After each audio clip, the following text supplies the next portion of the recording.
Tafaraka eto ndray toko lasy toboko vavy amin'izao takarivan'ny alarobia izao manolotra ny arabo zay no manasanao anaraka mpanajana ary anjoetra amin'ny farany ity fampahalalam-baovao amin'ny teny malagasy eto fahitalavitra matv ity maromaro ny vaovao entina amintsika tsy ampiandrana oely zay firoso amin'izany avy hatranintsika nitondra ny fijeriny momba ireo raharaha rehetra eo anivon'ny anteny meram-pirenena ny filohan' izany androm-panjakana izany Ramatoa Razanamaso Christine ny momba ny solombavambahoaka ny Mahabo ny feo mandeha amin'ny fanangonana Tsonia amin'ny fanesorana amin'ny toerany ministre lehibe ny gouvernemanta ireo no isan'ny nanehoany ny fomba fijeriny arahantsika toy izao manaraka izao. Mitaka ny tokana anarahana ny fombafomba parlementaire ny filohan'ny antemera-pirenena Razanamaso Christine raha naneho hevitra momba ny raharaha Yvonne Razafindrazali izy androany nambaran'ity filohana androm-panjakana ity fa nanomboka tamin'ny voan'ny fanapahan'ny fitsarana avy momba lalam-panorenana dia efa solombavambahoaka ny Mahabo Yvonne Razafindrazali izay mpisolo toerana ny Ludovic Adrien Ravelisson namarany Christine Razanamaso fa hatreto dia tsy nisy ny fampahafantarana nataony antenera-pirenena momba ny Yvonne Razafindrazali izay notazon'ny mpitandro filaminana nanomboka ny alahady teo. Zahay mbola tsy nampahafantarina fa raha ny tokony izy zany satria vao mivoaka ny didiny ACC dia tonga dia efa misalotra ny anarana solombavambahoaka io solombavambahoaka io ka na inona mahakasika azy zany amin'ny raharaha fanenjehana na raharaha-pitsarana dia mba tokony misy fampahafantarina anay fa zahay zany mbola tsy nampahafantarina dia izy zahay moa zao mbola tsy manao session zany hoe fivoriana ara-potoana fa intercession zany io ao anelanelan'ny session ara-potoana no mahavantazona azy dia ny zavatra tokony ho tanterana sy mba taky ny antenimera-pirenena dia ny fampahafantarana ireo tompony andraikitra anay hoe ity solombavambahoaka nareo tia dia izao zavatra mahazo azy. Mikasika ny tsy maintsy andinihan'ny parlementaire ireo lalàna no tapahan'ny filoha-pirenena tamin'ny alalan'ny Didi Tsivolana dia nilaza ny filohan'ny antemera-pirenena fa miankina amin'ny fanapahan-kevitry ny fahefanam-panatanteraka sy ny parlementa izany. Zahay aloha hatramin'izao dia mbola tsy misy session extraordinaire izay voatondro na vinavinaina fa ny session ordinaire moa manomboka amin'ny volana Mai ho avy izao. Io zany dia miankina amin'ny fanapahan-kevitra ny iombonana na ny fahefana manatanteraka izay nanao ny fahefana ny mena ny fahefana ny ordonnance sy izahay ao amin'ny antenimera-pirenena ihany koa. Mikasika ny feo mandeha momba ny fisian'ny fanangonana Tsonia anonganana ny Premier ministre dia toy izao ny valitendy noentiny Christine Razanamaso. Io fanangonana Tsonia aloha dia everiko fa toy ny hoe fampitam-baovao sahala amin'ny rehetrarehetra renseignement ohatran'ny renseignement rehetrarehetra io fa ny pirofo mbola tsy hita zany pirofo zany hoe any le Tsonia fa efa voangona tsy amiko zany everiko hoe mbola tsy voapirofo na voamarina izany ary izy koa moa zany ny solombavambahoaka erideny manana ny majorité absolue amin'ny antenimera-pirenena ka tsy solombavambahoaka dia mbola tsy azahoana pirofo hoe misy an'izany Tsonia zany zay everiko raha tsisy pirofo moa dia efa everina fa tsy misy. Andrasana araka izany ny toy ny raharaha fanangonana Tsonia eny anivon'ny antenimera-pirenena. Nilaza ny heviny manodidina ny izay raharaha ao anatin'ny tanànany Mahabo izay ny raharaha ihany koa izay mahavoasaringotra ny député Yvonne Razafindrazali ny filohan'ny antoko-teza nambarany ary fa dia ny rafitra sy ny lalàna misy eto amin'ny firenena no nahatonga ny toe-javatra toy ireny ary manamarika ihany koa ny tsy mampipetraka araka ny tokony izy ny fitsipika ara-demokratika eto amin'ny firenena ny taratra ireny zava-nitranga ireny tato-povamary. Rendrezeny ao anatin'ny zavatra tsy mety amin'ilay système daholo lalàna mamelany hoe misy député candidat voalohany io rehefa misy mavoazy dia ny candidat faharoa fa tsisy mihitsy filazana hoe tsy mahazo milatsaka ny vadiny deuxième liste ao anatin'ilay izy dia io izy io misy problème be dia ho hitatsika eo ny fandehany fa amin'ny ankapobeny le lalàna eto amintsika mihitsy no tsy mety les règles de jeu de la démocratie mihitsy no truqué de voter lasa le système bloqué, de voter lasa le firenena no mijaly, de voter alternance musclé foana vo manova nefa rehefa manova anay rehefa avy eo ary zay ny problème be hatram'izay ka hatram'izao de matetiky zay raha en position de force manao les constitutions, manao les codes électorales, manao les lois sur les partis à leur faveur am'izay mampetity azy ka zay mila miova taonarivo fahatelo tsika zao taony 1990 tokony mba iova tena hipoitra tsara mihitsy lay hevitry ny olona zay angalana hevitra amin'ny alalan'ny fifidianana fa tsy ho mascarade électorale foana no ainany eto ambony ny didante.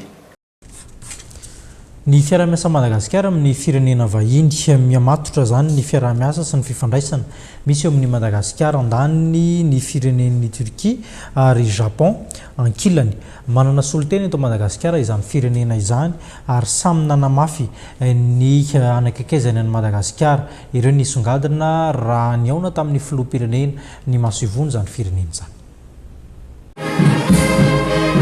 Noraisiny filoham-pirenena Andry Rajoelina androany teny amin'ny lampaniavoloha ary nanolotra ny taratasy manendry azy ireo masiovoan'ny firenena avy ny masiovoan'ny Turquie Nuri Kaya Bagalbasi ary masiovoan'ny Japon Yoshihiro Ungushi vaovao ireo masiovo roa ireo izay samy naneo ny fahavononan'izy ireo hanamafy ny fiaramiasa ny firenena avy miaraka amin'ny Madagasikara. Ny masiovo vaovao ny Turquie dia nilaza fa betsaka ny sehatra azon'ny Madagasikara sy Turquie hiara-miasa vonona ny tenany ny hanamafy ny fiara-miasa na amin'ny samy firenena na miaraka amin'ny sehatra tsy miankina turca. Je pense que nous avons pu échanger quelques phrases et Monsieur le Président qui est vraiment très bien informé sur les possibilités de mon pays et donc sur les possibilités dans divers secteurs et en fait dans tous les domaines pour vraiment développer nos relations et je pense qu'il y a un potentiel vraiment assez grand et nous voulons ne pas perdre de temps pour justement développer dans beaucoup de domaines, de faire coopération, de développer nos relations sur tous les plans. Je lui remercie d'ailleurs aussi ici devant la presse pour les paroles qu'il a prononcées et la confiance qu'il m'a accordée en ce qui concerne aussi justement pour que ce soit le secteur privé ou avec entre États, entre gouvernements. Je pense et j'espère qu'à partir de cette année déjà, on va pouvoir vraiment avoir des résultats concrets dans plusieurs domaines.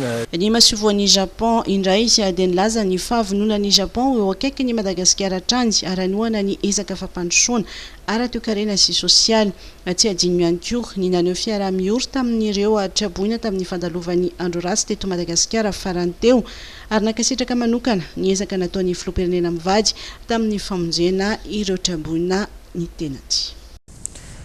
Nanamboara androany ny fikambanana afary malagasy fa manohana tanteraka ny filoham-pirenena sy ny politika ampapandrosoana izay apetraka eto amin'ny firenena mitovy ny filohan'ny afary Andriamatoa Jean Nirina Rafanomezatsoa ny vina sy ny fijery ny fikambanana ary heverina fa hitondra soa ny firenena ny politika ampapandrosoana izay apetraka ankehitriny. Izay tonivy ny afary malagasy dia manohana fipetratsy filoha ny Andry Nirina Rajoelina. Ny antony nandraisanay izay fanampahan-kevitra voavan'izay dia hitanay fa ro zavatra ndradradraindray nandritra ny folo taona ankehitriny tena manana vina ao anatin'izay ny filoham-pirenena. Anisan'izany ohatra niraisinay zany amin'izay fanampahan-kevitra izay ny resaka fitarainana sy finoana ny vahoaka madinika dia misy ny vote d'audience eny Ambohitsy ohatra. Anisan'izany ny resaka fanapetraka io famoronana trano sahaza dia efa mametraka an'izany ny laharam-pameana ny fitondram-panjakana, ny resaka fiarina moa zany dia efa misy ny resaka fambolena sy ny filipina izay famatsim-bola avy amin'ny fanjakana. Eo ihany koa zany ny resaka mahakasika ny fahavitantena ara-tsakafo. Ny fahavitantena ara-tsakafo dia izay ny tena olona amin'ny Malagasy hatramin'izay miverina fa tsy tokony hanapaka izay ka nanampy ny filoham-pirenena mafy dia mafy arak'izay trapoherinay izahay andeha anohana an'izay tetikasa izay. Ny fanapahan-kevitra anay raisinay tsy fanapahan-kevitra ara-politika ka hoe hitady seza na hitady vola fa fanapahan-kevitra izay fampandrosoana ny firenena. ka eo zany zavatra tenenina hoe filambo tsiary kosa angamba ny anay raha ohatra ka efa hitanay fa misy ireo ezaka goavana ampandrosoana firenena dia efa tokony andeha andray andraikitra zany ankehitriny ka ny anjara biriky afary malagasy ankehitriny zany efa misy ny fiarena efa mametraka ny trano fihinana sahaza ny fitondram-panjakana anisan'izany ihany koa zany ny anaovanay cité lehibe eny Tanan-Drano manana tany zay eny hectare 600 reo dia afaka mpanofaina anisan'izany moa zany famoronana asa satria ny asa ihany ny vahaolana eto Madagasikara fanabeazanay amin'ny informatika sy ny mahakasika ny agro-business fipina sy ny fambolena izay tokony anana société an'izay daholo malagasy rehetra ka ao anatin'izay zany ireo hery lehibe reo zany dia veronay fa hery lehibe eto amin'ny tany sy ny firenena ahafahanay mampandrosa hatrany ny zava-misy eto amin'ny tany sy ny firenena. Maro ny tetika asa mandeha tseroa amin'izao fotoan'izao, maro ihany koa nefa ireo kasaina ho tanterahana misy ny fitadiavana lalam-bola vaovao amatsiana ireny karazana tetika asa ireny raha ny fanamariana izay noentin'ny ministry ny toe-karena sy ny fitandanam-bola mpanjakana. Andao raha antsika toy izao manaraka izao ny fanehoan-kevitra. Mikasika ny fitadiavan'ny lalam-bola vaovao ahafahantsika mamatsy ara-bola ireo tetika asa maro sogoavana izay apetraky ny gouvernemanta eo ambany fiahiny ny prime ministre sy ny filoham-pirenena mazava loatra dia efa azo lazaina fa efa miroso mantsaka sy andavany. Ny banky iraisam-pirenena aloha no voalohany efa nampiseho ny fahavinonana hanampy antsika ara-bola. Eo ihany koa ny banque africain de développement fa koa isy organisme vaovao zany misy mpamatsy vola vaovao izay azontsika hifanarahana tsara satria araky ny fanazavana ny meko tao ankehitriny Madagasikara dia tsy anisan'ireo firenena lazaina fa état fragile intsony na firenena na fanjakana marefurefo eo amin'ny lafin'ny institution zany. Ny fiarahantsika amin'ireo mpiara-miombonantoka samihafa ireo zany dia efa tena mafiorina ary tsy ho ela moa zany ny tenanay dia hanao mission any ivelany any zany mba hanamafy andreo amin'ny fiaraha-miasa antsika amin'ny ohatra fotsiny raisiko aminao zany ny fonds saoudien any Arabie Saoudite.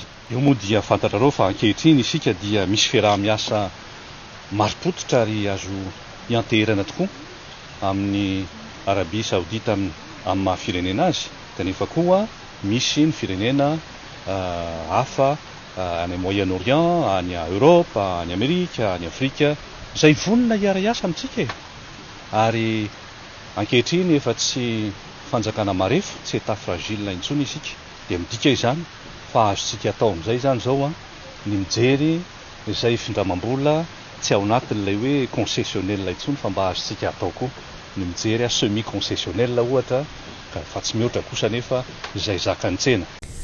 Nahitana fiakarany kosa ny vidin'ny entona fandrehatra na ny gaz eny anivon'ny tsena eny raha ny anivon'ny station galana ohatra no asentsika teny dia mahatratra 7,3 alina ny tavoangina gaz 4 kilao raha toka 4,3 alina zany teo aloha ny 12.5 kilao kosa dia tafakatra 7,7 alina raha toka 9,9 alina zany teo aloha ny mpanjifa nefa tetsy ankilany dia ny andrandra fidinany vidin'ny gaz satria dia voafaritra tanatin'ny tetibola ny volavolan-dalàna mifehy ny tetibola mpanjakana ho an'ny taona 2024 fa tsy hisy intsony ny TVA alaina amin'ny gaz tsy noraisina nefa izay fipetra izay ka tataova-ketra ihany ny gaz ankehitriny ary hatramin'ity taona ity zany anisan'ny tombony amin'ny fampiasana gaz moa ny fiarovana ny tontolo iainana kanefa dia izao nahitana fiakaram-bidy izao indray asa mety hisy fiatraikany amin'ny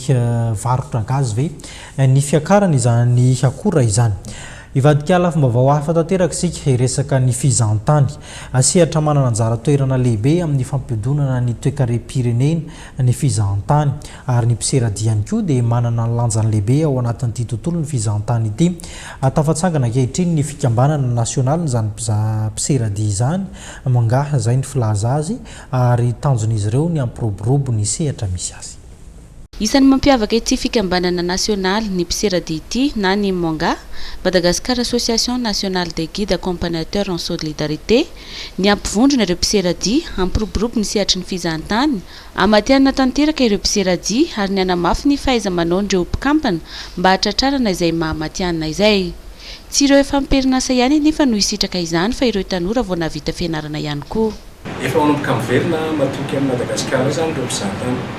Izany hoe tany amin'ny taona 20 tsika no nanana tany amin'ny 350 000 touristes tamin'ny 2019 zany izay vao navita ny ohatran'izay. Teo zany nahitanay lesoka hoe be da be ilay mpizahatany tonga tsy maharaka intsony ny mpiseradia fa tsy ny mpiseradia irery ihany manany hotely fa tsy naraka tamin'ny fotoana. Teo zany zay nanapa-kevitra hoe maro ireo ankizy mbola hitanay zany tsy ao anatina fikambanana nefa izy efa nahazo an'ilay fahazaran-dalana hiasa mety tsy hitany koa aiza ny tena zavatra hoe dia reny ankizy reny moa tena siblenay voalohany indrindra sy miezaka koa zay mandresy lahatra an'izay olona hina miaraka miaradia aminay ao anatin'ilay fikambanana mba mantianina satria araka lazay teo zay zany manatantona hoe gida tena hoe professionnel zany ny ankizy miaraka aminay.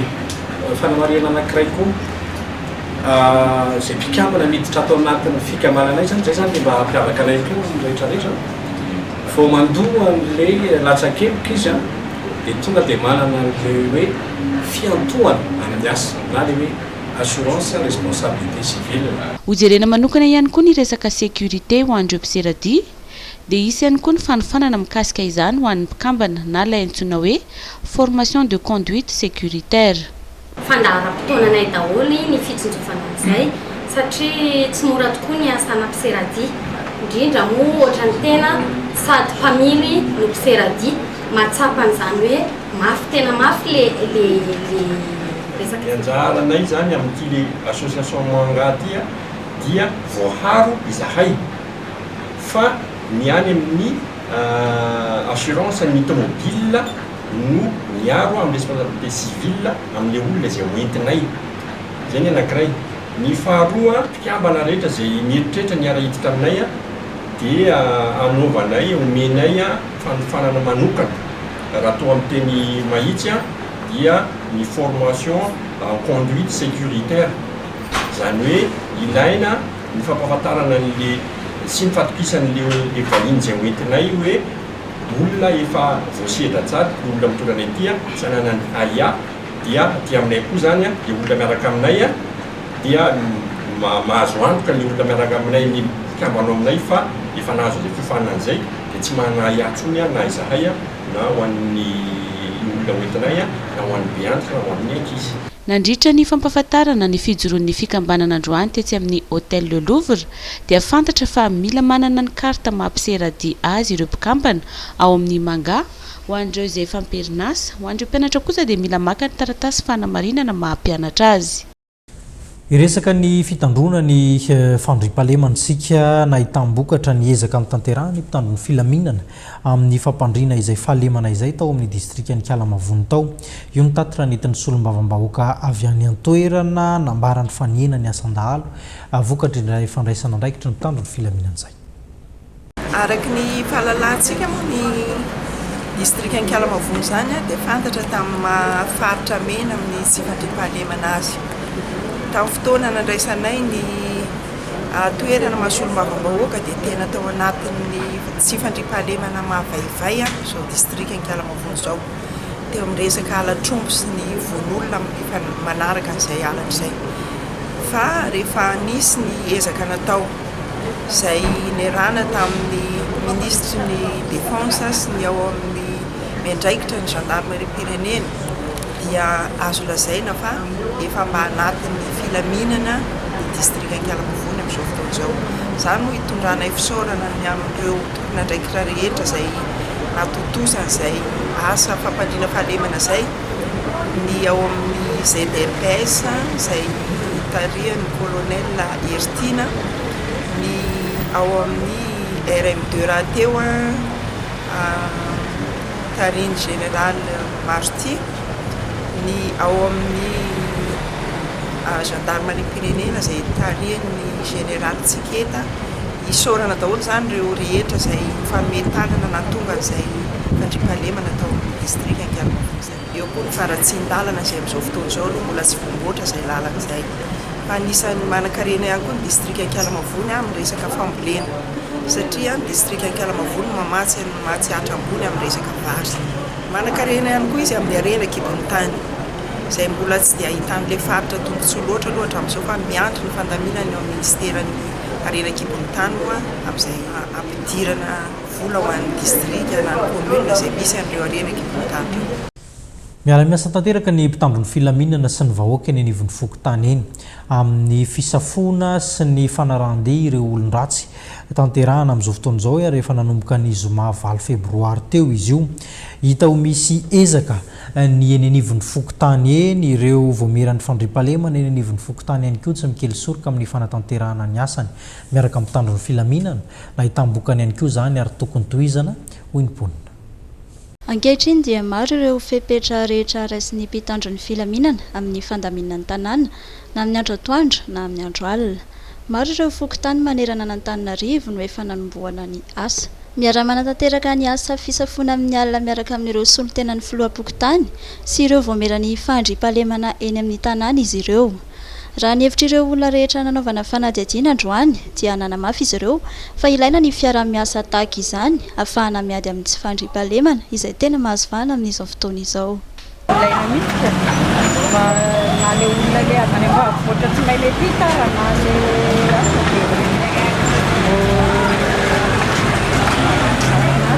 mahay tsara le izy satria mahafandra fandriam-pahalemana dia mba miaro vahoaka. Misy le olona miravaly miasana tsy ferana ohatran'ny hoe mba tsy matotra le olona mahafandra fahalemana.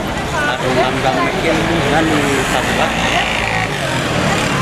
hita hoe matatahotra le olona somary mba miafiafy kokoa zany hita hoe miaotraotra kokoa misy andrizazarona fa tsy ohatran'le taloha hoe gambararaka be zay zao fahitako anazy gaina aloha amin'ny ankapobeny tenanay raha tena tanteraka tanteraka zareo tsara izy hoe tena tony tena ilay vahoakany raha hoe sous forme fotsiny izy ny olona zany hitanao hoe mba somary natahotra kokoa ohatran'izay zao somary any anaty tanàna zay mipetraka dia any tsy dia mahita le manodididina ety fa any anaty tanàna tany amin'izay mbola milamina fa le ty amin'ny sisiny tsy dia fantatra. Tena ilaina le izy ohatra zay le misy le mpamendaka zao dia ohatra dia vilana mpitana filaminana isetzany dia karapan'iny zany mba hoe ilaina hoe fanamarina hoe olo marina venao eo matetika koa nefa ny olona amizona ohatra hoe namanao ratsy ak izy afaka hoentina ny karapan'iny zany dia sarotra foana namatarana le izy raha tsy hoe tsatsy sarotra. Arak'izany, mila ny fiarahamentan'ny rehetra tokoa ny fitandrona ny filaminan'ny tanàna ahafahana miady amin'ny tsy fandriam-pahalemana fa indrindra ahafahana mampandroso ny tanàna ihany koa. Ho an'ny eny anivon'ny fokontany na Nalamahitsy tanàna eny dia azokajiana ho faritra mafana izany toerana izany raha ny voalazan'ny tompona andraikitry ny fokontany eny anivon'izany tanàna izany. Faritra mafana satria faritra ivezivezena olona maro, faritra ahitana karazana asa samihafa ihany koa eny amin'ity toerana ity miteraka asa ratsy anefa ny fisian'izany rehetra izany hoy ny fanazavana azo avy eo anivon'ity fokontany ity. Mahakasika ny filaminan'ny tanàna sy ny fiarovana ny mponina amin'ny tsy fandriam-pahalemana dia maro ireo fepetra raisiny avy eo anivon'ny fokontany Nalamahitsy tanàna araka ny fanazavana ny tompona andraikitra androany. Anisan'izany hoy izy ny fanaovana fisafona eny amin'ireo lalankely rehetra manerana ny tanàna, ny fiara-miasa amin'ireo mpitandron'ny filaminana eny amin'ireo toerana fiantsonan'ny fiara-pitatitra ihany koa. Nisy ny fandaminana teo amin'ny voamera fandriam-pahalemana eto anivon'ny fokontany Nalamahitsy tanàna izay mibahana tanteraka eo amin'ny fanaovana larondy amin'ny alina sy rehefa andro atoandro.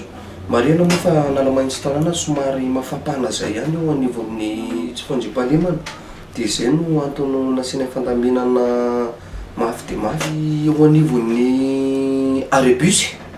Io manko no matetika misy mpanosito maherina eo anivon'ny embouteillage dia io no misy andihana fandriampahalemana manotony civily fa tsy raisinay dia asianay fandriampahalemana maneraka ny arébus dia amorony arabe rehetra satria matetika eo amin'ny ny embouteillage no tena fisian'ireo mpanao sito mahery sy ireo olon-dratsy dia amin'ireny no ahafahanay manatanteraka ny asa izay tokony ataonay. Ankehitriny moa dia efa mipetraka avokoa ireo fepetra rehetra ho fitandrona ny filaminan'ny tanàna sy ny fiarovana ireo mponina rehetra ny amin'ity fokontany ity. Zay ny fanadiovana ny tanàna amin'ny endriny fandriampahalemana fa ny fanadiovana ny tanàna amin'ny endriny hafa indray kosa sy ity izany hoe ny fanadiovana tanàna arabaky teny. Ilaina ny rafitra RF2 ny eny amin'ny fokontany eny. Ny fanadiovana ny tanàna dia taratry ny fampandrosoana ny toerana anankiray. Mahafinaritra ny monina anatina tanàna madio ary taratra isian'ny fahasalamana sahady ihany koa ny fisian'ny tanàna madio. Anisan'ny mampandroso ny fokontany iray ny fiaramentan'ny rehetra sy ny fampandraisana andraikitra ireo mponina ao aminy mba hisian'ny filaminana sy ny fifandaminana ka fantatra fa endrika tsara tokoa ny fisian'ny rafitra RF2 na ny rafitra fikojalarano sy fahadiovana. Ho an'ny fokontany Analamaintsy tanàna dia maro ireo rindran-damina arahan'ireo tompona andraikitra amin'ny fanatanterahana izany. Faritra 440 ny Analamaintsy tanàna dia manana ny régisseur ny tsirairay avy ny faritra dia mifandaminana ny régisseur no mitako ny vola dia ny régisseur no manakaraman'ny mpanjoka fako sy ny mpanadio ny tanàna fa isan'andro misy mpanadio tanàna foana. Manadio tanàna matetika eraky ny faritra alaina ny fakon'ireo olona dia ireo le pakafako ireo no manary azy amin'ny fako principal izay no fatao dia ny bozabozaka sy ny fako tsy kelikely eny amoromorony arabe sy ny elakelan-trano anjaran'ny zareo daholo manala anazy. Marihana fa misy eo amin'ny 2,904 alina eo ny isan'ny mponina eo amin'ity fokontany ity izay mitsinjara amin'ny tokantrano 5,000 mahery eo araka ny fanazavana. Faritra 5 eo anatin'ny faritany Fianaratsoa no ahitana ny mpikambana mandrafitra ny fikambanana zanaky ny faritany Fianaratsoa fizafafi izay ny fanafoezana azy ity. Anamarika ny tsingeritaonana izany fikambanana izany atao amin'ny fomba ofisialy ary manetriketrika ny fanamariana izany tsingeritaonana ny fikambanana fizafafi izany araka izao fanampanazavana izao. Mankalaza ny faheritaonany joroany ny fikambanany zanaky ny faritany Fianaratsoa na ny fizafafi. Izy araka izany ireo hetsika maro izay ho atao mba entina hankalazana ity tsingeritaona ity. Tanjona ho an'ity fikambanana ity ny ampivondrona ireo teraky ny faritany Fianaratsoa, ireo faritra 5 ao anatin'ny faritany Fianaratsoa no mandrafitra azy. Ny fizafafi dia najoro mba ho firaisana fikambanana ho fivondronana ny amin'ny hoe era-mientana ho an'ny fitsinjovana sy fiterena ary fampandrosoana ny faritany Fianaratsoa. Ny zanaky ny faritany Fianaratsoa satria maro amin'ireo zanaky ny faritany Fianaratsoa ireo no mahatsapa ary manana andraikitra, manana adidy, manana toerana ahafahana koa misahana an'izany fampandrosoana ny faritra izany. Io fivondronana misy faritra enina satria vadivavy iray ho fitovinany koa ny anankiray. Ka io dia samy manana ny maha izy azy daholo ireo faritra anankidimy ireo dia avondrona mihezy satria manana olona manam-pahaizana zany manana cerveau io faritra ny faritany ny Fianaratsoa io ka dia ao ny manana an'izany manam-pahaizana, ao ny manana traikefa ka akambana zany rehetra zany satria etan'ny hetaheta-pony fampandrosoana daholo sy ny fitiavan-tanindrazana dia akambana izany rehetra zany ametrahana ny paikady ho fampandrosoana ny faritany izay niaviana. Amin'ny herinandro avy io no ataony fankalazana manetriketrika ity faheritaonana ijoroany ny fikambanana ity. Ireo olobe avy amin'ny faritra 5, ireo olom-boafidy no mandrafitra ny biraopitantana ny fikambanana. Ireo teraky ny faritany Fianaratsoa rehetra kosa no mpikambana ao anatiny. ny fahasalamana no volokarena ary ny fampiroboroboana ny fitsaboana ara-pahasalamana tsara kalitao azo ny rehetra sitrahana ary amin'ny vidiny mora no azo amin'ny fotoana maharitra. Io no ampijoroany ny fikambanana hôpitaly tsy miankina eto Madagasikara. Izany fikambanana izany mora tsaivina dia efa tany amin'ny taona 2024 tany ho any no nijoroany. Manana anjara toerana lehibe eo amin'ny sehatra ny fitsaboana eto Madagasikara ny sehatra tsy miankina, ahitana ireo hôpitaly tsy miankina amin'ny fanjakana. Raha eto Madagasikara dia faritra 3 ny Melaka, Moromania ary Betsiboka no tsy mbola ahitana hôpitaly tsy miankina raha toa efa misy avokoa ny faritra rehetra. Tanjona ny anaparitaka izany sy hanome tolotra tsara kalitao ny malagasy rehetra. Isan'ny antom-pijoroan'ny AHBM na ny fikambanan'ny hôpitaly tsy miankina eto Madagasikara ny hanome tolotra tsara kalitao. Ny tanjona dia ny hoe amin'ny fotoana izay ilan'ny fanjakana ny tolo-tanana amin'ny tsy miankina dia izay no amponina voalohany. Raha misy koa ataoko hoe dia mandalala izay tokony iarahana mandinika miakasika ny amin'ny fahasalamana dia afaka manana anjara fitenenana koa izahay. Ary eo koa ny amin'ny hoe fanofanana ny mpiasa sy ny fanofanana ihany koa ny ataoko hoe ny malagasy amin'ny ataoko hoe fahasalamana izay manara-penitra satria samy manana ny fenitra ny tsirairay avy fa tsy ampy ny fiofanana.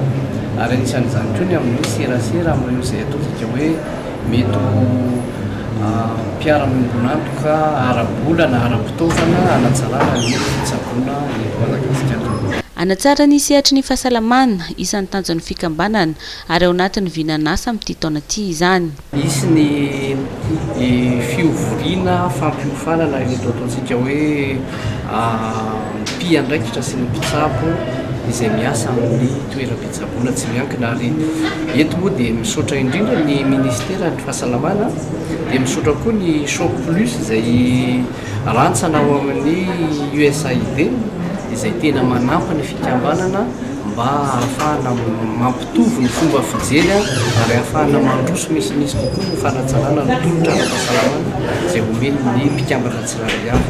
Nisy moandroany ny fivorian'ireo mpikambana ao anatin'ny AHBM eto Madagasikara tetsy amin'ny motel Lanosy. Niroso tamina fivoriana ny mpikambana anatin'ny fikambanana antsika. Ity fikambanana iray ity dia misehatra amin'ny tontolo sosialy nanararoatra ny fampiarabana ny tontaona vaovao 2024 ihany koa ny mpikambana ao anatin'izany fikambanana izany. Sara vetrany. Misehatra amin'ny fanaovana asa sosialy eny anivon'ny fikotany maro ao Avaradrano ny fikambanana antsika. Efa maro ireo asa soa nataon'ity fikambanana ity fa indrindra ho an'ireo fianakaviana somary sahirana sy ny ankizy madinika. Mba entina metrahany ireo tetikasa amin'ity taona ity dia nisy ny fivoriana izay nataon'izy ireo. Nandritrany ihany koa no nentina nankalazana ny fahatongavan'ny taona vaovao. Lanonana tsotra sy tao anatin'ny firalahiana tanteraka no nentina nankalazana ny taona vaovao. Raha ny fanambaran'ny mpikambana dia mbola maro dia maro ireo asa izay ho tontsaina amin'ity taona ity. Tanjonay to dia ampitambatra ny fianakaviana zany. Ampirahay amin'ny fianakaviana indrindra ny taranaka aty aoriana satria izy izao taranaka fahadimy angamba zay. Dia mbola miraisany ary mandroso tsara fikambanana amin'izao. Tsy miova moa ny tanjona sy ny tarigetra apetraky ny fikambanana fa dia ny fanasoavana ny mpairabelona. Amin'ity taona ity dia hivelatra kokoa ny asa isahanana ny fikambanana. Tafiditra indrindra ao anatin'izany ny fisahanan'ireo ankizy mpianatra tena mila fanampiana eny anivon'ny EPP. Somary iverenantsika kosa ny ady atao amin'ny tsy fandriampahalemana ho fanakakaizana hatrany ny vahoaka mba hisian'ny fandriampahalemana maritra manerana Madagasikara dia notoloran'ny ilay orinasa mpifandraisan-davitra RTL Madagasikara finday izany hoe telefônina ny maromana kokoa misy laharana maitso ohatra 7 afaka antsoina maimaim-poana ny faritra 2024 eto Madagasikara. Anamora ny asan'ny mpitandro ny filaminana ihany koa ny fisiany reto fitaovana reto. Ho fanavanganana ny fahatongavan'ny mpitandro ny filaminana ara-potoana amin'ny tsangan-javatra amiseho eny anivon'ny fiarahamonina dia notoloran'ny RTL Madagasikara telefônina misy ny laharana maitso 017 afaka antsoina maimaim-poana ny polisy pirenena na azy ity telefôny ity avokoa ny faritra 2024 eto Madagasikara. Raha manana ny tadigetra ny eo anivon'ny polisy pirenena hoe polisy pirenena manakaiky hatrany ny vahoaka dia nanampy anay iroso ndalana kokoa amin'izay fahatratrarana izay tanjon'izay ny avy eto anivon'ny RTL Madagasikara. Ny antony dia tsotra fotsiny manomboka izao zany dia afaka miantso amin'ny alalan'ny laharana maitso ny ohatra ray fito ny olo-pirenena malagasy rehetra izay manana aya na manana fitoriana na zavatra hitarainana eny anivon'ny polisy-pirenena. Imbaraino no tsaina tetsy amin'ny foiben'ny RTL andrary ny fanaovatsiny fiara-miasa eo amin'ny rotota araka ny fanazavana nomeny ny tale kabinetra ny ministeran'ny filaminam-boaka hatrany dia hiasa mandritra ny 4 ora amin'ny 4 ora ity telefonina ity. Maro ireo mankalaza ny fetin'ny mpifankatia samy manana ny anamariany azy nefa ny rehetra rehefa ao avy io andro ny 14 febroary io. Ny chocolat izay azo ambara fa azo atao fanomezana tsara no entina amintsika ao anatin'ny temanaraka ity ny etsy amin'ny chocolaterie Robert izay manana ny vokatra sy ny akora miavaka araka ny fahafantarany rehetra azy ao anatin'izay chocolat zay. Toy ny isa-taona dia manana vokatra manokana ho an'ny fetin'ny mpifankatia izay ankalazana ny fa 14 febroary ny chocolaterie Robert ary tsy mitsahatra ny misy famoronana chocolat mendrika samihafa anehoana ny fitiavana. Ny chocolaterie Robert zany dia manao tolotra manokana amin'ny tao fety mpifankatia izao satria ny chocolat zany natokana ho an'ny mpifankatia. Ao ireo takelaka chocolat misy teny mamy izay jifaina amin'ny vidiny 4 sy real ariary. Ao ihany koa ny sary fo amin'ny habeany samihafa manomboka amin'ny 3 ariary hatramin'ny 3 alina ariary. Tsy latsa-danja amin'izany ihany koa ny mofomamy Athéna sy Cupidon. Ho an'ny mpanjifa dia zava-dehibe ny fisian'ny vokatra toy izao. Mahafinaritra ilay izy satria mba misy afaka manome fahafapoan'ny mpifankatia amin'ny tolotra maro isan-karazany. Chocolat midika fitiavana mamy ohatran'izany. Nanomboka tamin'ny sabotsy lasa teo no hita manerana ny chocolaterie Robert ireo vokatra natao ho an'ny fetin'ny mpifankatia ireo.